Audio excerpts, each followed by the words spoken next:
Hi friends, welcome back to my new vlog. Friends, ಎಲ್ಲರೂ ಹೇಗಿದ್ದೀರಾ? Super ಆಗಿದ್ದೀರಾ? ನಾನು ಕೂಡ ತುಂಬ ಚೆನ್ನಾಗಿದ್ದೀನಿ. ಹಾಗೆ ತಾವೆಲ್ಲರೂ ಕೂಡ ತುಂಬ ಚೆನ್ನಾಗಿದ್ದೀರಾ ಅಂತ ಅಂದ್ಕೊಂಡಿದ್ದೀನಿ. ಸೊ ಇವತ್ತಿನ ವ್ಲಾಗು ನಾನು ಮಾರ್ನಿಂಗಿಂದನೇ ಸ್ಟಾರ್ಟ್ ಮಾಡ್ತಾಯಿದ್ದೀನಿ. ನಿನ್ನೆ ಪೂಜೆ ಎಲ್ಲ ಮುಗಿಸ್ಕೊಂಡು ಲೇಟ್ ಮಾಡಿ ಮಲ್ಕೊಂಡ್ವಿ. ಬಟ್ ಹೇಳೋದು ಕೂಡ ನಂದು ಲೇಟೇ ಆಗಿರುತ್ತೆ. ಹಾಗಾಗಿ ಬೆಳಿಗ್ಗೆ ಎದ್ದು ಸ್ವಲ್ಪ ಕೆಲಸ ಮಾಡಿದ್ರು ಅವರು. ನಾನು ಸ್ವಲ್ಪ ಕೆಲಸ ಮಾಡಿಬಿಟ್ಟು ಅದಾದಮೇಲೆ ಇವಾಗ ಸ್ನಾನ ಮುಗಿಸ್ಕೊಂಡು ಇನ್ನು ತಿಂಡಿ ರೆಡಿ ಮಾಡ್ತಾ ಇದ್ದಾರೆ. ಆ್ಯಂಡ್ ಇವಾಗ ತಿಂಡಿ ತಿನ್ನಬೇಕು ಅಂತ ಹೇಳಿ ಅಂದ್ಕೊಂಡಿದ್ದೀನಿ. ಇವ್ರು ನೋಡಿ, ನಮ್ಮ ಮನೆಗೆ ಬಂದಮೇಲೆ ಇವ್ರದ್ದೇ ಸಾಮ್ರಾಜ್ಯ ಆಗಿರುತ್ತೆ. ಏನೂ ಇಲ್ಲ ಅಂತಂದರೆ ಒಂದು 3, 4, 5, 6 ಚಿಲ್ಡ್ರನ್ಸ್ ಇದ್ದಾರೆ. ಹಾಗಾಗಿ ಸೊ ಟೋಟಲಿ ಹೇಳಬೇಕು ಅಂದರೆ ಜಾಸ್ತಿನೇ ಇದ್ದಾರೆ. ಬಟ್ ಇವಾಗ ಸದ್ಯಕ್ಕೆ ಮಾತ್ರ 6 ಜನ. ಬಟ್ ಅವ್ರನ್ನ ಮೇಂಟೈನ್ ಮಾಡೋದು ಅಂದರೆ ಸಖತ್ ಕಷ್ಟ ಅಪ್ಪ. ಬೆಳಗ್ಗೆ ಎದ್ದು ಅವ್ರನ್ನ ವ್ಯವಸ್ಥೆ ಮಾಡೋದ್ರಲ್ಲೇ ಟೈಮ್ ಹೋಗಿಬಿಡುತ್ತೆ. ಇವತ್ತು ಬೆಳಿಗ್ಗೆ ಎದ್ದು ಪೂರಿ ಮಾಡ್ತಾಯಿದ್ದೀವಿ. ಬಿಕಾಸ್ ಕ್ಲೈಮೇಟು ಹೊರಗಡೆ ತಣ್ಣಗಿದೆ ಆ್ಯಂಡ್ ತುಂಬ ಕೂಲಾಗಿದೆ. ಎಲ್ಲರೂ ಕೂಲಾಗಿದ್ದಾರೆ. ಹಾಗಾಗಿ ಇವತ್ತು ಪೂರಿ ಮಾಡಿದ್ರಾಯ್ತು ಅಂಥೇಳಿ ಪೂರಿ ಮಾಡ್ತಾಯಿದ್ದಾರೆ. ನನಗೆ ಪೂರಿ ಅಂದರೆ ಅಷ್ಟಕ್ಕಷ್ಟೇ ಭಾಳ ಇಷ್ಟ ಆಗೋಲ್ಲ. ಬಟ್ ಮನೆಯಲ್ಲಿ ಮಕ್ಕಳಿಗೆ ಇವರಿಗೆಲ್ರಿಗೂ ತುಂಬ ಪೂರಿ ಅಂದರೆ ಇಷ್ಟ. ಹಾಗಾಗಿ ರೆಡಿ ಮಾಡ್ತಾಯಿದ್ದಾರೆ. ಬಟ್ ತಿಂಡಿ ಅಂತೂ ನಾನಂತೂ ಏನೂ ಹೆಲ್ಪ್ ಮಾಡಿಲ್ಲ, ಅವರೇ ಮಾಡಿದ್ದಾರೆ ಎಲ್ಲ. ನಮ್ಮ ಅಕ್ಕ ಚಟ್ನಿ ಮಾಡಿದ್ದಾಳೆ, ಅದು ಯೆಲ್ಲೋ ಕಲರ್ದು. ಇದು ರೆಡ್ ಕಲರ್ದು ಸೊ ಇವ್ರು ನಮ್ಮ ಅತ್ತಿಗೆ ಮಾಡಿದ್ದಾರೆ. ಆ್ಯಂಡ್ ಪೂರಿ ಹಿಟ್ಟಂತೂ ಕಲಸಿಟ್ಟಿದ್ರಲ್ವ, ಯಾರು ಕಲಸಿದಾರೋ ಗೊತ್ತಿಲ್ಲ, ನಾನಂತೂ ನೋಡಿಲ್ಲ. ಹಾಗಾಗಿ ಸೊ ಇವರೇ ಮೇ ಬಿ ಯಾರಾದರೂ ಕಲಸಿಟ್ಟಿರ್ಬೋದು. ಆಲ್ಮೋಸ್ಟ್ ಇವಾಗ ಎಲ್ರದ್ದು ನಾಷ್ಟ ಆಗಿದೆ. ಇನ್ನು ನಂದು ಮಾಡಬೇಕು ಅಂತ ಹೇಳ್ಬಿಟ್ಟು ಕಿಚನಲ್ಲಿ ಬಂದಿದ್ದೆ. ಇನ್ನು ಬೆಳಗ್ಗೆಯಿಂದ ನೀನೇನು ಜಾಸ್ತಿ ಕೆಲಸನೇ ಮಾಡಿಲ್ಲ ಇವತ್ತು ಅಂಥೇಳಿ ನನ್ನ ಪುರಿ ತಿಡೋದಕ್ಕೆ ಕೂರಿಸಿದ್ದಾರೆ. ಬಟ್ ಪರವಾಗಿಲ್ಲ, ಯಾಕಂದರೆ ಒಂದು ಲೋಟ ಬಿಸಿ ನೀರು ಕುಡಿದ್ಗಳೇ ಸ್ವಲ್ಪ ಹೊತ್ತು ಬಿಟ್ಟು ನಾನು ಊಟ ಮಾಡ್ತೀನಿ. ಹಾಗಾಗಿ ಅಲ್ಲಿ ತನಕ ಏನು ಮಾಡೋದು ಅಂಥೇಳಿ ತೀಡಿದ್ರಾಯ್ತು ಅಂಥೇಳಿ ತೀಡ್ತಾಯಿದ್ದೀನಿ. ಸೊ ಉಳ್ಳಿ ಮಾಡಿ ಇಟ್ಟಿದ್ರು, ಹಾಗಾಗಿ ತೀಡಿ ಕೊಡ್ತಾಯಿದ್ದೀನಿ. ಇನ್ನೂ ಆಲ್ಮೋಸ್ಟ್ ಅಂತಂದರೆ ಒಂದು ಸ್ವಲ್ಪ ಜನ ಮಾತ್ರ, ಹೊರಗಡೆ ಹೋಗೋರು ಮಾತ್ರ ಊಟ ಮುಗಿಸ್ಕೊಂಡಿದ್ದಾರೆ. ಇನ್ನು ಮಿಕ್ಕಿದವ್ರು ಇನ್ನೂ ಯಾರೂ ಮಾಡಿಲ್ಲ. ಅವ್ರ ಜೊತೆನೇ ಮಾಡಿದ್ರಾಯ್ತು ಅಂಥೇಳಿ ಸೊ ಮಾಡ್ತಾಯಿದ್ದೀವಿ. ಅದೇನು ಗೊತ್ತಾ, ನಮ್ಮ ಮನೇಲಿ ಬಂದಮೇಲೆ ಟೈಮ್ ಟು ಟೈಮ್ ತಿಂಡಿ ನಾಷ್ಟ ಬೆಳಿಗ್ಗೆ ಆಗಿಬಿಡುತ್ತೆ. ಊಟಕ್ಕಿಂತಲೂ ನಾಷ್ಟನೇ ಜಾಸ್ತಿ ಆಗುತ್ತೆ. ಯಾಕಂದರೆ ಸ್ವಲ್ಪ ಜನರಿಗೆ ಬುತ್ತಿ ಮಾಡೋದಿರುತ್ತಲ್ಲ, ಹಾಗಾಗಿ ಅವರಿಗೆ ಸೇರಿಸಿ ನಾವು ಮಾಡ್ತೀವಿ. ಇವಾಗ ನಮಗೊಂದು ಅವರಿಗೊಂದು ಅಂಥೇಳಿ ನಮ್ಮ ಮನೇಲಿ ಮಾಡಲ್ಲ. ಅದು ಮಾಡೋಕ್ಕೆ ಹೋದರೆ ಸಿಕ್ಕಾಪಟ್ಟೆ ಮತ್ತೆ ಟೈಮು, ಆಮೇಲೆ ಅದು ಮಾಡೋದಕ್ಕೆ ಎಲ್ಲರೂ ಕೆಲವೊಬ್ರು ಹೆಲ್ಪ್ ಮಾಡಬೇಕಾಗುತ್ತೆ. ಇದು ಆದರೆ ಒಟ್ಟಿಗೆ ಆಗಿಬಿಡುತ್ತೆ. ಇವಾಗ ನಾವು ಕೂಡ ತಿನ್ಬೋದು, ಅದನ್ನು ಮಾಡಿ ಕೂಡ ಕಟ್ಬೋದು. ಇನ್ನು ಫಾರ್ ದ ಚೇಂಜ್ ಅಂತ ಅನಿಸುತ್ತೆ. ಡೈಲಿ ಉಪ್ಪಿಟ್ಟು ಆಮೇಲೆ ಸುಸ್ಲಾ ಇದನ್ನೇ ಮಾಡಿ ಕಟ್ತಾಯಿದ್ರೆ ಪೂರಿ ಎಲ್ಲ ಮಾಡಬೇಕು ಅಂದರೆ ಸ್ವಲ್ಪ ಟೈಮ್ ಹಿಡಿಯುತ್ತೆ ಅಂಥೇಳಿ ಕೆಲವೊಂದು ಸಾರಿ ಬಿಟ್ಟಿರ್ತಾರೆ. ಬಟ್ ನಾವು ಯಾರಾದರೂ ಬಂದ್ವಿ ಅಂತಂದರೆ ಅವ್ರದ್ದು ಹೆಲ್ಪ್ ತೊಗೊಂಡು ಎಲ್ಲರಿಗೂ ಸೇರಿ ಒಟ್ಟಿಗೆ ತಿಂಡಿನ ರೆಡಿ ಮಾಡ್ತಾರೆ. ಹಾಗಾಗಿ ಅವರಿಗೆ ಬುತ್ತಿನೂ ಆಯಿತು, ನಮಗೆ ಊಟಕ್ಕೂ ಆಯಿತು ಅಂಥೇಳಿ ಮಾಡ್ತಾಯಿದ್ದಾರೆ. ಹಾಗೆ ಇವತ್ತು ಊರಿಗೆ ಹೊರಡ್ತಾ ಇದ್ದೀನಿ 5 ಗಂಟೆಗೆ. ನಾಳೆ ಒಂದು ನನಗೆ ಸ್ಪೆಷಲ್ ಡೇ ಇದೆ. ಹಾಗಾಗಿ ಸೊ ಇವಾಗ ಊರಿಗೆ ಹೊರಡ್ತಾ ಇದ್ದೀನಿ. ಬಟ್ ಏನಂದರೆ ಎಲ್ಲರೂ ಇದ್ದಾಗ ಎಲ್ಲೇ ಇರಬೇಕು ಅಂತ ಅನಿಸುತ್ತೆ, ಅದು ಆಗಲ್ಲ. ಯಾಕಂದರೆ ಸ್ಕೂಲ್ ಇರೋದ್ರಿಂದ. ಆ್ಯಂಡ್ ನಾಳೆ ಅಂತೂ ಸ್ಪೆಷಲ್ ಡೇ ಅಂತ ಹೇಳ್ಬೋದು ನನಗಂತೂ. ಹಾಗಾಗಿ ಹೋಗಲೇಬೇಕು ಅಂಥೇಳಿ ಇವಾಗ 5 o'clockಗೆ ಬಸ್ ಬರುತ್ತೆ, ಅವಾಗ ಹೋದ್ರಾಯ್ತು ಅಂಥೇಳಿ ಅಂದ್ಕೊಂಡಿದ್ದೀನಿ. ಇವಾಗ ತಿಂಡಿ ತಿಂದು ಬ್ಯಾಗ್ ಪ್ಯಾಕ್ ಮಾಡಿಕೊಂಡು ಎಲ್ಲ ರೆಡಿ ಮಾಡಿ ಹೋಗೋಷ್ಟೊತ್ತಿಗೆ ಅಷ್ಟೇ ಆಗಿಬಿಡುತ್ತೆ. ಊರಿಗೆ ಬಂದಮೇಲೆ ಒಂದು 3-4 ಡೇಸ್ ಆದರೂ ಇರಲೇಬೇಕು. ಅಂದಲ್ಲೇ ನಮಗೆ ಒಂದು ಸ್ವಲ್ಪ ಖುಷಿ ಅನ್ನೋದು ಸಿಗುತ್ತೆ. ಬಂದು ಮರುದಿನವೇ ಹೋಗೋದು ಅಂದರೆ ಕಷ್ಟ. ಯಾಕಂದರೆ ಕೆಲವೊಂದಷ್ಟು ಜನರಿಗೆ ಮಾತಾಡ್ಸೋಕ್ಕಾಗಲ್ಲ. ಆಮೇಲೆ ಸರಿಯಾಗಿ ಟೈಮ್ ಸ್ಪೆಂಡ್ ಮಾಡಬೇಕು ಅಂತ ಅಂದ್ಕೊಂಡಿರ್ತೀವಿ, ಅದು ಕೂಡ ಟೈಮ್ ಸಾಕಾಗಲ್ಲ. ಇನ್ನು ನಮ್ಮ ಅಕ್ಕಗೂ ಡ್ಯೂಟಿ ಇರೋದ್ರಿಂದ ಅವಳು ಕೂಡ ಇವಾಗ 5 o'clockಗೆ ನಮ್ಮ ಜೊತೆನೇ ಹೊರಡಬೇಕು ಅಂತ ಅಂದ್ಕೊಂಡಿದ್ದಾಳೆ. ಅವಳನ್ನು ನಾನು ಇಬ್ಬರು ಸೇರಿ ಹೋದ್ರಾಯ್ತು ಅಂಥೇಳಿ ಬೇಗ ಎಲ್ಲ ಕೆಲಸನ ಮುಗಿಸ್ಕೊಳ್ತಾ ಇದ್ದೀವಿ. ಸೊ ಇನ್ನೊಂದು ಏನಂತಂದರೆ, ಇದು ವೀಡಿಯೋಸು 2 days ಆಗಿರುತ್ತೆ. ಇವತ್ತಿನ ವೀಡಿಯೋ ಮತ್ತು ನಾಳೆದು ವೀಡಿಯೋ ಒಟ್ಟಿಗೆ ಅಪ್ಲೋಡ್ ಮಾಡ್ತಾಯಿದ್ದೀನಿ. ಹಾಗೆ ನಮ್ಮ ಮನೆಯಲ್ಲಿ ಬೆಳಗ್ಗೆ ಎದ್ದು ಎಷ್ಟು ಗಲಾಟೆ ಆಗುತ್ತೆ ಅಂದರೆ, ಸಿಕ್ಕಾಪಟ್ಟೆ ಗಲಾಟೆ ಆಗುತ್ತೆ. ಯಾಕಂದರೆ ಮಕ್ಕಳು, ನಾವು ದೊಡ್ಡವರು ಜಾಸ್ತಿ ಜನ ಇದ್ದೀವಿ. ಆ್ಯಂಡ್ ಏನೇ ಮಾಡಿದ್ರೂ ಕೂಡ ಸ್ವಲ್ಪ ಮಾಡೋ ಹಾಗಿಲ್ಲ, ತುಂಬ ಜಾಸ್ತಿನೇ ಮಾಡಬೇಕಾಗತ್ತೆ. ಹಾಗಾಗಿ ನಮ್ಮ ಅಕ್ಕನ ಕಾಲು ಎಳಿತಾ ನಾನು ಕೆಳಗಡೆ ತೀಡ್ಕೊಡ್ತಾಯಿದ್ದೆ. ಅವಳು "ನೀನು ಕೆಲಸನೇ ಮಾಡಲ್ಲ ಜಾಸ್ತಿ, ಇಲ್ಲಿ ಮಾಡು" ಅಂತೇಳಿ ಹೇಳ್ತಾಯಿದ್ಲು. ಹೌದು, ಆ್ಯಕ್ಚುಲಿ ನಾನು ಜಾಸ್ತಿ ಕೆಲಸ ಮಾಡಿಲ್ಲ, ಆವಾಗಲೂ ಮಾಡಿಲ್ಲ. ಮದುವೆ ಆದಮೇಲೂ ಕೂಡ ಜಾಸ್ತಿ ಜನ ಇರುವಂಥ ಮನೆ ಸಿಗುತ್ತೆ ಅಂತ ಅಂದ್ಕೊಂಡಿದ್ರು. ಬಟ್ ನನಗೆ ಅಂಥದ್ದು ಸಿಗಲಿಲ್ಲ. ಚಿಕ್ಕ ಕುಟುಂಬನೇ ಸಿಕ್ತು. ಹಾಗಾಗಿ ಅಲ್ಲಿಯೂ ಕೆಲಸ ಮಾಡಲ್ಲ, ಇಲ್ಲಿಯೂ ಮಾಡಲ್ಲ, ಇಲ್ಲಿ ಆದರೂ ಮಾಡು ಅಂಥೇಳಿ ನಮ್ಮ ಅಕ್ಕ ಕಾಲು ಎಳಿತಾ ಇದ್ಲು. ಹಾಗಾಗಿ ಅವಳ ಜೊತೆ ಮಾತಾಡಿಕೊಂಡು ತೀಡಿ ಕೊಡ್ತಾಯಿದ್ದೆ. ಈ ಕಡೆ ನಮ್ಮ ಔಷಧಿ ಕೂಡ ಪೂಜೆ ಮಾಡ್ತಾಯಿದ್ರು. ಯಾಕಂದರೆ ಒಬ್ರೊಬ್ಬರು ಒಂದೊಂದು ಕೆಲಸ ಮಾಡಿದ್ರೆ ಬೇಗ ಆಗಿಬಿಡುತ್ತೆ ಅಂಥೇಳಿ ಮಾಡ್ತಾಯಿದ್ದೀವಿ. ಆ್ಯಂಡ್ ಇಲ್ಲಿ ನಮ್ಮಮ್ಮ ಆರಾಮ್ಸೆಯಾಗಿ ಊಟ ಮಾಡ್ತಾಯಿದ್ದಾಳೆ. ನಾವು ಯಾರಾದರೂ ಬಂದ್ವಿ ಅಂತಂದರೆ ಅವಳಿಗೆ ನೋ ಟೆನ್ಷನ್. ಹಾಗಾಗಿ ನಮ್ಮಣ್ಣ, ನಮ್ಮಮ್ಮಿ, ನಮ್ಮಣ್ಣನ ಮಗ ಇವನಂತೂ ಸಖತ್ತು ಕಿಲಾಡಿದ್ದಾನೆ. ತರಲೆ ನನ್ನ ಮಗ, ಸಿಕ್ಕಾಪಟ್ಟೆ ಚೂಟಿ, ಸಿಕ್ಕಾಪಟ್ಟೆ ಮಾತು ಕಲ್ತ್ಬಿಟ್ಟಿದ್ದಾನೆ ಇತ್ತೀಚಿಗಂತೂ. ಹಾಗಾಗಿ ಅವನ ಜೊತೆ ಕೂಡ ಟೈಮ್ ಸ್ಪೆಂಡ್ ಮಾಡ್ತೀವಿ. ಆಮೇಲೆ ಅವನು ಕೂಡ ಅಷ್ಟೇ ಆ್ಯಕ್ಟಿವ್ ಆಗಿರ್ತಾನೆ. ಹಾಗೆ ನಾನು ಸ್ಪೆಷಲಿ ಹೇಳಬೇಕು ಅಂದರೆ, ನಾನು ತೀಡೋದು ನಮ್ಮ ಅಕ್ಕ ನೋಡೇ ಇಲ್ಲ, ಜಾಸ್ತಿ ಕೆಲಸ ಮಾಡಿರೋದು ನೋಡೇ ಇಲ್ಲ. ಹಾಗಾಗಿ ನನಗೆ ಕೆಲಸ ಹಚ್ಬೇಕು ಅನ್ನೋದೊಂದು ಅವಳಿಗೆ ಥಾಟ್ ಇರುತ್ತೆ. ಊರಿಗೆ ಬಂದ್ಲು ಅಂದರೆ ಇವಳಿಗೆ ಎಲ್ಲ ಕೆಲಸ ಹೇಳಬೇಕು, ಇದು ಹೇಳಬೇಕು, ಬೇರೆ ಬೇರೆದು ಪಾತ್ರೆ ತೊಳಿಬೇಕು, ಬಟ್ಟೆ ತೊಳಿಬೇಕು, ಮನೆ ಗುಡಿಸ್ಬೇಕು, ಒರೆಸ್ಬೇಕು ಅಂತೇಳಿ ಸಿಕ್ಕಾಪಟ್ಟೆ ಕೆಲಸ ಹೇಳಬೇಕು ಅಂತೇಳಿ ಅಂದ್ಕೊಂಡಿರ್ತಾಳೆ. ಹಾಗಾಗಿ ನಾನು ಮಾಡೋದೇ ಇಲ್ಲ ಅಲ್ವಾ. ಸ್ವಲ್ಪ ಆಲ್ಮೋಸ್ಟ್ ಏನಂತಂದರೆ ಯಾವಾಗಲೂ ಮಾಡೇ ಇಲ್ಲ. ತುಂಬ ಸ್ವಲ್ಪ ಏನು ಚೆನ್ನಾಗಿ ಬೆಳೆದಿದ್ದೀನಿ ಅನ್ನೋದೊಂದು ಕಾರಣಕ್ಕಾಗಿ ಸ್ವಲ್ಪ ಜಾಸ್ತಿ ಕೆಲಸ ಹಚ್ಚಿಲ್ಲ ನಮ್ಮ ಮನೆಯಲ್ಲಿ.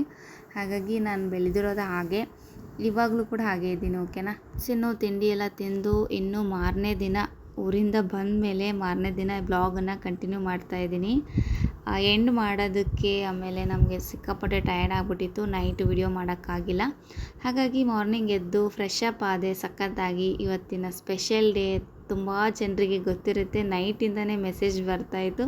ಇನ್ನು ನಮ್ಮ ಯಜಮಾನ್ರಿಗಂತೂ ನಾನು 12 o'clock ತನಕ ಎಚ್ಚರಿದ್ದು ಅವರಿಗೆ ವಿಶ್ ಮಾಡಿ ಒಂದು ಸರ್ಪ್ರೈಸನ್ನು ಕೊಟ್ಟು ಅದಾದಮೇಲೆ ಮಲ್ಕೊಂಡೆ. ನಂದೊಂದು ಡ್ರೀಮ್ ಇತ್ತು, ಆ ಡ್ರೀಮ್ ಇವತ್ತು ಫುಲ್ಫಿಲ್ ಆಗುತ್ತೆ ಅಂತ ಅಂದ್ಕೊಂಡಿದ್ದೀನಿ. ನೋಡೋಣ ಏನಾಗುತ್ತೋ ಗೊತ್ತಿಲ್ಲ. ಕೆಲವೊಂದು ಡ್ರೀಮ್ಸ್ಗಳೆಲ್ಲ ಕೆಲವೊಂದು ಟೈಮಿಗೆ ಆಗಿಬಿಡಬೇಕು. ಹಾಗಾಗಿ ಕೆಲವೊಂದು ಆಗಿದೆ, ಇನ್ನೂ ಕೆಲವೊಂದು ಆಗಿಲ್ಲ ಅಷ್ಟೇ. ಬಟ್ ನೋಡೋಣ ಏನಾಗುತ್ತೋ ಗೊತ್ತಿಲ್ಲ. ಎಕ್ಸ್ಪೆಕ್ಟ್ ಮಾಡಿರೋ ದಿನದಲ್ಲಿ ಸಿಗುತ್ತೋ ಇಲ್ವೋ ಗೊತ್ತಿಲ್ಲ, ನೋಡೋಣ, ವೆಯ್ಟ್ ಮಾಡೋಣ. ಹಾಗಾಗಿ ಬೆಳಿಗ್ಗೆ ಎದ್ದು ನಾನು ಕೂಡ ಸಖತ್ತಾಗಿ ಫ್ರೆಶ್ ಆದೆ. ಆ್ಯಂಡ್ ಇವಾಗ ಹೊರಗಡೆ ಹೊರಟಿದ್ದೀವಿ ದೇವಸ್ಥಾನಕ್ಕೆ. ಹಾಗಾಗಿ ಯಾವ ಸಾರಿನ ಹಾಕ್ಕೊಳ್ಳೋದಾ, ಡ್ರೆಸ್ ಹಾಕ್ಕೊಳ್ಳೋದಾ ಅಂತ ಹೇಳಿಬಿಟ್ಟು ಸರ್ಚ್ ಮಾಡ್ತಾಯಿದ್ದೆ. ಆ್ಯಂಡ್ ಇನ್ನೊಂದು ನಾಳೆ ಈ ಥರ ಏನಾದರೂ ಒಂದು ಸ್ಪೆಷಲ್ ಡೇ ಇತ್ತು ಅಂದರೆ ಬಿಫೋರ್ ನಾನು ಶಾಪಿಂಗ್ ಮಾಡಿರ್ತೀನಿ. ಬಟ್ ಇವತ್ತಿನ ದಿನಗಳಲ್ಲಿ ನಾನು ಈ ಇಯರು ಶಾಪಿಂಗ್ ಮಾಡಿಲ್ಲ. ಎಷ್ಟೋ ಜನ ಅಂದ್ಕೊಂಡಿರ್ತಾರೆ ಇವರು ಶಾಪಿಂಗ್ ಹೋಗಿರ್ತಾಳೆ, ಇವಳು ಸಖತ್ತಾಗಿ ಮಾಡ್ತಾಳೆ. ಆಮೇಲೆ ಸ್ವಲ್ಪ ಸರ್ಪ್ರೈಸು ನಂದು ವೆರೈಟಿ ಆಗಿರುತ್ತೆ, ಯಾವುದೇ ಇದ್ರೂ ಸ್ವಲ್ಪ ವೆರೈಟೀಸ್ ಆಗಿರುತ್ತೆ, ಯಾರು ಥಿಂಕ್ ಮಾಡಿರಲ್ಲ ಆ ಥರ ಇರುತ್ತೆ. ನಮ್ಮ ಫ್ಯಾಮ್ಲಿ ಗ್ರೌಂಡಲ್ಲಿ ಅಷ್ಟೇ ಅವರು ಗೆಸ್ ಮಾಡ್ತಾರೆ. ಓಕೆನಾ. ನಮ್ಮ ತಂಗಿ ಕೂಡ ಹೇಳಿದ್ದೀನಿ, ನಾನು ಇಂಥದ್ದೊಂದು ಗಿಫ್ಟ್ ತೊಗೊಂಡಿದ್ದೀನಿ, ಬಟ್ ಸರ್ಪ್ರೈಸ್ ಆಗಿರುತ್ತೆ ಅಂತ ಹೇಳಿಬಿಟ್ಟು ಅಂದಿದ್ದೆ. ಬಟ್ ಅವಳಿಗೆ ಏನೋ ಕ್ಲೂ ಕೂಡ ಕೊಟ್ಟಿದ್ದೆ, ಬಟ್ ಅಷ್ಟು ಸರಿಯಾಗಿ ಎಕ್ಸಾಕ್ಟಾಗಿ ಅವಳು ಗೆಸ್ ಮಾಡಿಲ್ಲ.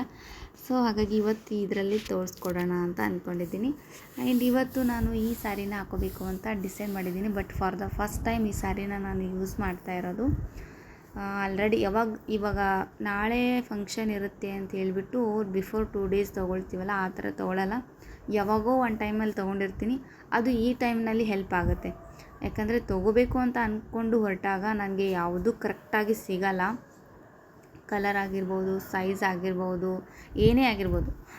ಡ್ರೆಸ್ ತೊಗೊಳಕ್ಕೆ ಹೊರಟ್ವಿ ಅಂತಂದರೆ ಆ ಟೈಮಲ್ಲಿ ಕರೆಕ್ಟಾಗಿ ಸಿಗಲ್ಲ, ನಾನು ಪರ್ಚೇಸ್ ಕೂಡ ಮಾಡಲ್ಲ. ಓಕೆನಾ. ಹಾಗಾಗಿ ಇವಾಗ ಈ ಸ್ಯಾರಿ ಯಾವಾಗೋ ತೊಗೊಂಡಿರೋದು, ಬಟ್ ಈ ಟೈಮ್ನಲ್ಲಿ ಹಾಕ್ಕೊಳ್ಳೋಣ ಹೆಂಗೆ ಅನಿಸುತ್ತೆ ಅಂತ ಹೇಳ್ಬಿಟ್ಟು ಹಾಕ್ಕೊಂಡಿದ್ದೀನಿ. ಎಷ್ಟು ಚೆನ್ನಾಗಿ ಅನಿಸ್ತಾ ಇದೆಯಲ್ಲ, ನನಗಂತೂ ಸಿಕ್ಕಾಪಟ್ಟೆ ಇಷ್ಟ ಆಯಿತು. ಈ ಕಲರ್ ಅಂತೂ ತುಂಬಾ ಚೆನ್ನಾಗಿದೆ. ಗೋಲ್ಡ್ ಕಲರಲ್ಲಿದೆ ಆ್ಯಂಡ್ ಆರೆಂಜ್ ಕಲರ್ ಮಿಕ್ಸಲ್ಲಿದೆ ಅಲ್ವಾ, ಒಂಥರ ಬೇರೆ ಲುಕ್ಕು. ಅಂದರೆ ಮದುವೆ ಲುಕ್ ಥರ ಸ್ವಲ್ಪ ಆಲ್ಮೋಸ್ಟ್ ಹತ್ರ ಅಂತ ಅಂದ್ಕೋಬೋದು. ಆ ಥರ ಕಾಣಿಸ್ತಾ ಇತ್ತು. ನಮ್ಮ ಯಜಮಾನ್ರು ಕೂಡ ತೋರಿಸ್ದೆ. ಅವರು ಕೂಡ ಒಂದು ಮಾತು ಹೇಳಿದರು, ಡ್ರೆಸ್ಸಲ್ಲಿಕ್ಕಿಂತ ಸಾರಿಯಲ್ಲಿ ಹೆಣ್ಮಕ್ಳು ತುಂಬ ಚೆನ್ನಾಗಿ ಕಾಣಿಸ್ತಾರೆ, ಲಕ್ಷಣವಾಗಿ ಕಾಣಿಸ್ತಾರೆ. ಆಮೇಲೆ ಅವರ ಪ್ರತಿಷ್ಠೆ ಆಗಿರ್ಬೋದು, ಗೌರವ ಆಗಿರ್ಬೋದು ಒಂಥರ ಹೆಚ್ಚಿಗೆ ಆಗುತ್ತೆ ಅಂತ ಹೇಳ್ತಾಯಿದ್ರು. ಅದನ್ನು ಕೂಡ ಟ್ರೂನೇ. ಬಟ್ ಹಾಗಂತ ಹೇಳಿಬಿಟ್ಟು ಯಾವಾಗಲೂ ಸಾರಿ ಹಾಕ್ಕೊಂಡು ಇರೋಕ್ಕಾಗಲ್ಲ. ಸಮ್ಟೈಮ್ಸ್ ಸಾರಿ ವೇರ್ ಮಾಡಬೇಕು, ಸಮ್ಟೈಮ್ಸ್ ಡ್ರೆಸ್ಗಳನ್ನು ವೇರ್ ಮಾಡಬೇಕು. ಆವಾಗ ನಮಗೆ ಕಂಫರ್ಟಬಲ್ ಜೀವನ ಅಂತ ಅನಿಸೋದು. ಇವಾಗ ಅವ್ರಿಗೆ ಯಾರಿಗೋ ಇವಾಗ ಇವ್ರಿಗೆ ಇಷ್ಟ ಆಗಿದೆ ಓಕೆನೆ ಅಂತ, ಬೇರೆದವ್ರಿಗೆ ಇಷ್ಟ ಆಗುತ್ತೆ ಅಂಥೇಳಿ ನಾವು ನಮ್ಮ ಏನು ಥಿಂಕ್ ಇರುತ್ತೋ, ನಮ್ಮ ಲೈಫ್ ಇರುತ್ತೋ ಅದನ್ನು ನಾವು ಬಿಟ್ಕೊಡಕ್ಕೆ ಹೋಗಬಾರ್ದು. ಸೊ ನನಗೆ ಹೆಂಗೆ ಇಷ್ಟ ಆಗುತ್ತೋ ಆ ಥರ ನಾನು ಇರ್ತೀನಿ. ಬೇರೆಯವ್ರಿಗೋಸ್ಕರ ಬದಲಾವಣೆ ಆಗೋದು ಆ ಥರ ಏನಿಲ್ಲ. ಸೊ ನನಗೆ ಇಷ್ಟ ಆಯಿತಾ ಬದಲಾಗ್ತೀನಿ, ಇಷ್ಟ ಆಗಲಿಲ್ವಾ ಅಷ್ಟೇ ಇರ್ತೀನಿ. ಸೊ ಈ ಥರ ಬದಲಾಗೋದು ಅಂದರೆ ಡ್ರೆಸ್ಸಿಂಗ್ ಸೆನ್ಸ್ನಲ್ಲಿ ಮಾತ್ರ ಅಷ್ಟೇ. ಯಾಕಂದರೆ ಮೈಂಡು ಮನಸ್ಸು ಒಂದೇ ಇರುತ್ತೆ, ನಮಗೆ ಬೇರೆ ಬೇರೆ ಆಗೋದಿಲ್ಲ. ಯಾಕೆ ಈ ಥರ ಹೇಳ್ತಾ ಇದ್ದೀನಲ್ಲಿ, ಎಷ್ಟೋ ಜನ ಇದೇ ಥರ ತಿಳ್ಕೊಂಡಿರ್ತಾರೆ. ಸೊ ಅಂಥವರಿಗೆ ಒಂದು ಚಿಕ್ಕ ಸಲಹೆ ಅಂತ ಹೇಳ್ಬೋದು. ಸೊ ಫೈನಲಿ ನಾನಂತೂ ಈ ಥರ ರೆಡಿಯಾಗಿದ್ದೀನಿ. ಆ್ಯಂಡ್ ಸಾರಿಯಲ್ಲಿ ಅಂತೂ ಸಿಕ್ಕಾಪಟ್ಟೆ ಚೆನ್ನಾಗಿ ಅನ್ನಿಸ್ತಾ ಇತ್ತು. ಯಾರಾದರೂ ತೊಗೊಳ್ಳೋರು ಅಂತಂದರೆ ಈ ಥರ ಕಾಂಬಿನೇಷನ್ ಇರುವಂಥ ಸಾರಿಗಳನ್ನು ತೊಗೊಳ್ಳಿ. ಬಿಕಾಸ್ ತುಂಬ ಚೆನ್ನಾಗಿ ಕಾಣಿಸುತ್ತೆ. ನಂದು ನೋಡ್ತಾ ಇದ್ದೀರಲ್ವ ಹಾಕ್ಕೊಂಡಿರೋದು ಎಷ್ಟು ಚೆನ್ನಾಗಿ ಅನಿಸ್ತಾ ಇದೆ. ನನಗೆ ತುಂಬ ಲೈಕ್ ಆಯ್ತಪ್ಪ. ಯಾಕಂದರೆ ತೊಗೊಳ್ಳುವಾಗ ನನಗೆ ಅಷ್ಟೊಂದೇನು ಇಷ್ಟ ಆಗಿರಲಿಲ್ಲ. ಸೊ ಸುಮ್ಮನೆ ತೊಗೊಂಡಿದ್ದೆ. ಯಾಕೆ ತೊಗೊಂಡಿದ್ದೆ ಅಂತಂದರೆ ಇವಾಗ ನಾನಾದರೂ ಹಾಕ್ಕೊಳ್ಬೋದು, ಇಲ್ಲದೆ ಹೋದರೆ ಸೊ ನಮ್ಮ ಅಕ್ಕನೋ ತಂಗಿನೋ ಮನೆಗೆ ಯಾವಾಗಾದರೂ ಬಂದರು ಅಂದರೆ ಸಮ್ಟೈಮ್ಸ್ ಅವ್ರಿಗೂ ಕೂಡ ನಾವು ಕೊಡೋಕ್ಕಾಗುತ್ತೆ ಅಂತ ಹೇಳ್ಬಿಟ್ಟು ತೊಗೊಂಡಿದ್ದೆ ಎಕ್ಸ್ಟ್ರಾ. ಹಾಗಾಗಿ ಇದನ್ನೇ ವೇರ್ ಮಾಡಿದ್ದೀನಿ. ಇಷ್ಟು ಎಲಿಗೆಂಟಾಗಿ ಕಾಣಿಸುತ್ತೆ ಅಂತ ಅಂದ್ಕೊಂಡಿರಲಿಲ್ಲ. ಚೆನ್ನಾಗಿ ಅನ್ನಿಸ್ತಾ ಇದೆ. ಓಕೆ, ಇವಾಗಂತೂ ರೆಡಿ ಆಗ್ತಾಯಿದ್ದೀನಿ. ಆವಾಜ್ ಬರ್ತಾಯಿದೆ. ಬಿಕಾಸ್ ಏನಂತಂದರೆ ಜಲ್ದಿ ರೆಡಿ ಆಗೋ ಟೈಮ್ ಆಗಿಬಿಡುತ್ತೆ. ಇವಾಗೇ 11 o'clock. ನಾವು ಹೋಗಿ ದೇವಸ್ಥಾನಕ್ಕೆ ಹೋಗಿ ಪೂಜೆ ಮುಗಿಸ್ಕೊಂಡು ಎಲ್ಲ ಮಾಡಬೇಕು ಅಂದರೆ 1 o'clock ಆಗಿಬಿಡುತ್ತೆ ಅಂತೇಳಿ ಹೇಳ್ತಾಯಿದ್ರು. ಹಾಗಾಗಿ ಬೇಗ ಬೇಗ ರೆಡಿ ಆಗೋಣ ಅಂತ ಅಂದ್ಕೊಂಡು ಬೇಗ ಬೇಗ ರೆಡಿ ಆಗ್ತಾಯಿದ್ದೆ. ಬಟ್ ಕೆಲವೊಂದು ಐಟಮ್ಸ್ಗಳು ನಾನು ಹೋಗುವಾಗ ಸಿಗೋದೇ ಇಲ್ಲ. ಬಿಫೋರ್ ನೈಟೇ ಇಟ್ಕೊಂಡ್ಬಿಡ್ತೀನಿ ನಾನು ಎಲ್ಲಾದರೂ ಹೋಗಬೇಕು ಅಂದರೆ. ಬಟ್ ಇವಾಗ ನೈಟು ಊರಿಂದ ಬಂದ ಮೇಲೆ ಲೇಟ್ ಆಗಿರೋದ್ರಿಂದ ಏನೂ ಎತ್ತಿಡೋಕ್ಕಾಗೇ ಇಲ್ಲ. ಹಾಗಾಗಿ ಎಷ್ಟು ಮೇಕಪ್ಸ್ ಐಟಮ್ಸ್ ಇದೇನೋ ಅದರ ಅಷ್ಟನ್ನೇ ನಾನು ಯೂಸ್ ಮಾಡ್ತಾಯಿದ್ದೀನಿ. ಕೆಲವೊಂದು ಐಟಮ್ಸ್ ಎಲ್ಲ ಊರಲ್ಲೇ ಬಿಟ್ಟು ಬಂದಿದ್ದೆ. ಎತ್ಕೊಂಬರೋದಕ್ಕೆ ಕಷ್ಟ ಆಗಿಬಿಟ್ಟಿತ್ತು, ವೆಯ್ಟ್ ಆಗಿಬಿಟ್ಟಿತ್ತು ಅಂತ ಹೇಳಿಬಿಟ್ಟು ಅಲ್ಲೇ ಬಿಟ್ಟು ಬಂದಿದ್ದೆ. ಹಾಗಾಗಿ ಸೊ ಇದ್ದಿದ್ರಲ್ಲೇ ಲೈಟಾಗಿ ಮೇಕಪ್ ಮಾಡಿಕೊಂಡು ಹೊರಡೋಣ ಅಂತ ಅಂದ್ಕೊಂಡಿದ್ದೀನಿ. ಇನ್ನು ಫೈನಲಿ ಲುಕ್ಕು ಈ ಥರ ಇದೆ ನೋಡಿ. ಚೆನ್ನಾಗಿ ಅನ್ನಿಸ್ತಾ ಇದೆ ಅಲ್ವಾ? ಒಂಥರ ಚೆನ್ನಾಗಿ ಅನ್ನಿಸ್ತಾ ಇದೆ. ನೋಡೋದು ಕೂಡ ಲಕ್ಷಣವಾಗಿ ಕಾಣಿಸ್ತಾ ಇದ್ದೀನಿ ಅಂತ ಅಂದ್ಕೊಂಡಿದ್ದೀನಿ. ಸೊ ಕಮೆಂಟ್ ಮಾಡಿ ಹೆಂಗೆ ಕಾಣಿಸ್ತಾ ಇದ್ದೀನಿ ಅಂತ, ಓಕೆನಾ? ಸೊ ನಿಮಗೆ ಹೇಳ್ತೀನಿ ಏನು ಇವತ್ತು ಸ್ಪೆಷಲ್ ಡೇ ಅಂತ. ಸೊ ಆಲ್ಮೋಸ್ಟ್ ಗೆಸ್ ಮಾಡಿ ವಿಶ್ ಮಾಡಿದ್ದೀರಾ ಎಲ್ಲರೂ. ಸಖತ್ ಖುಷಿ ಆಯಿತು ನನಗೆ. ಎಷ್ಟು ಜನ ಅಂದರೆ ಫೇಸ್ಬುಕ್ ಆಗಿರ್ಬೋದು, ಇನ್ಸ್ಟಾಗ್ರಾಮ್ ಆಗಿರ್ಬೋದು, ಇನ್ನು ವೀಡಿಯೋಸ್ ಅಂತಂದರೆ ಯೂಟ್ಯೂಬ್ನಲ್ಲಿ ಲೇಟ್ ಮಾಡಿ ಅಪ್ಲೋಡ್ ಮಾಡ್ತಾಯಿದ್ದೀನಿ. ಸೊ ಇವತ್ತು ನಮ್ಮದು wedding anniversary. So may be ತುಂಬ ಖುಷಿ ಕೊಟ್ಟ ದಿನ ಅಂತ ಹೇಳ್ಬೋದು. ನಮ್ಮ ಮದುವೆ ಆಗಿ ಇವತ್ತಿಗೆ 10 ವರ್ಷ ಕಂಪ್ಲೀಟ್ ಆಗಿದೆ. ನಾನು 10 ವರ್ಷ ಕಂಪ್ಲೀಟ್ ಮಾಡಿದ್ನಾ ಅಂತ ಹೇಳ್ಬಿಟ್ಟು ನನಗೆ ಆಶ್ಚರ್ಯ ಆಗ್ತಾಯಿದೆ. ಸೊ ಇವಾಗ ಎಲ್ಲಿ ಬಂದಿದ್ದೀವಿ ದೇವಸ್ಥಾನಕ್ಕೆ ಅಂತ ಹೇಳ್ಬಿಡ್ತೀನಿ.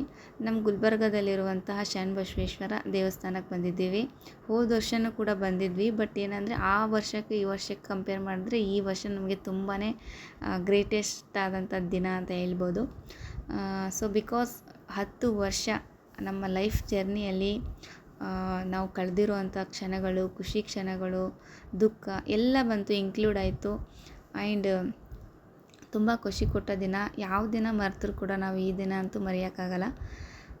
ಸೊ ಯಾಕಂದರೆ ಎಲ್ಲೋ ಇರೋ ನಾನು, ಎಲ್ಲೋ ಇರೋ ಅವರು ಇಬ್ಬರು ಸೇರಿ ಒಂದು ಲೈಫ್ ಅನ್ನೋದೊಂದು ಕಟ್ಕೊಳ್ಳೋದಿರುತ್ತಲ್ಲ, ಅದು ತುಂಬಾ ಕಷ್ಟ. ಆ ಕಷ್ಟನ ಎದುರಿಸ್ಕೊಂಡು ಲೈಫನ್ನು ನಾವು ಅಂದ್ಕೊಂಡಿರೋ ಗೋಲನ್ನು ಮುಟ್ಟಿ ನಮ್ಮದು ಆದಂತಹ ಒಂದು ಪುಟ್ಟ ಸಂಸಾರನ ಕಟ್ಕೊಂಡು ಲೈಫ್ ಜರ್ನಿಯನ್ನು ಬ್ಯೂಟಿಫುಲ್ಲಾಗಿ ಲೀಡ್ ಮಾಡ್ತಾಯಿದ್ದೀವಿ.